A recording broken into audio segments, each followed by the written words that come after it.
Ubaguzi wa wanawake katika siasa umedumu kwa miongo kadhaa katika kaunti ya Kajiado, hali inayofanya wengi kujiepusha na uongozi wa kisiasa. Lakini mwaka 2013 Peris Tobiko alibadili mkondo huo aliposhinda ubunge wa Kajiado Mashariki dhidi ya upinzani mkali wa wanaume. Gavana wa Kajiado Joseph Ole Lenku ameutaja ubaguzi huo kwamba haupaswi kuvumiliwa katika jamii ya kisasa, huku akihamasisha jamii kukumbatia uongozi wa wanawake. Alisema kwa muda mrefu wanaume wamekuwa wakitawala nafasi za uongozi, hali ambayo imekuwa ikififisha usawa wa kijinsia na kuzima sauti za wanawake zinazohitajika katika maendeleo ya jamii.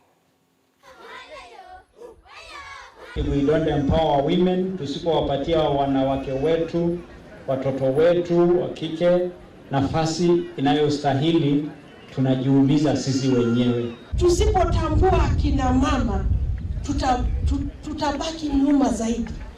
Dunia imesonga, dunia imeenda mbele. Sahi kwa Afrika, we have 2 women presidents.